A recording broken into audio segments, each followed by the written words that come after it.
தமிழக வெற்றி கழகத்தோட வெற்றி சின்னம் விசில் அப்படிங்கிறது மேக்சிமம் எல்லாருக்குமே தெரியும். ஆனா இந்த விசில் சின்னத்துல ஒரு சின்ன குழப்பம் இருக்கு அப்படின்ட்டு தாவேகா நிர்வாகி அருண்ராஜ் சொல்லியிருக்காரு.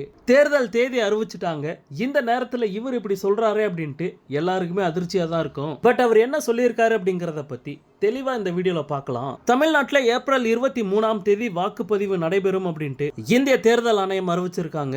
மே 4ஆம் தேதி வாக்கு எண்ணிக்கை நடைபெறும் அப்படிங்கறத சொல்லியிருக்காங்க. இப்படிப்பட்ட சூழல்ல நாம் தமிழர் கட்சியை தவிர திமுக, அதிமுக, தாவேகா இந்த 3 கட்சிகளுமே வேட்பாளர்களை இன்னும் அறிவிக்கல.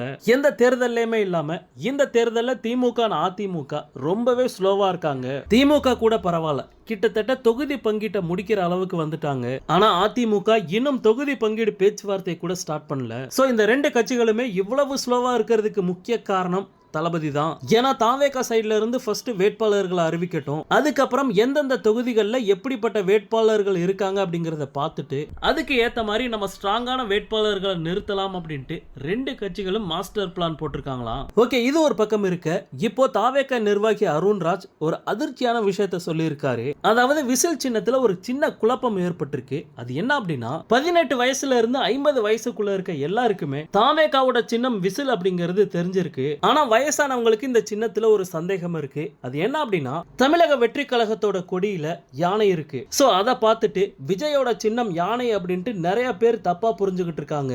முக்கியமா கிராமத்துல இருக்க வயசானவங்க இப்படிதான் நினைச்சுக்கிட்டு இருக்காங்க. அதனால உடனடியா தாவேகா நிர்வாகிகள் ஒவ்வொரு கிராமத்திலயுமே நம்மளோட சின்னம் விசில் அப்படிங்கறத தெரியாத பெரியவங்களுக்கு எடுத்து சொல்லணும் அப்படின்ட்டு தமிழக வெற்றி கழகத்தோட கொள்கை பரப்பு பொதுச் செயலாளர் அருண்ராஜ் ஒரு முக்கியமான விஷயத்தை இப்ப சொல்லியிருக்காரு. அவர் சொல்லியிருக்க இந்த ஒரு விஷயம் 100க்கு 100 சரியான ஒரு விஷயம் தான். கிராமத்துல இருக்க வயசான பெரியவங்களுக்கு இந்த கன்ஃபியூஷன் இருக்கு அப்படிங்கிறது கரெக்ட் தான். சோ அந்தந்த ஏரியால இருக்க தாவேகா நிர்வாகிகள் இதை சரி செய்யணும். ஓகே நண்பா, தளபதியோட எல்லா அப்டேட்டுமே மிஸ் பண்ணாம பார்க்க நம்ம சேனலை சப்ஸ்கிரைப் பண்ணி சப்போர்ட் பண்ணுங்க.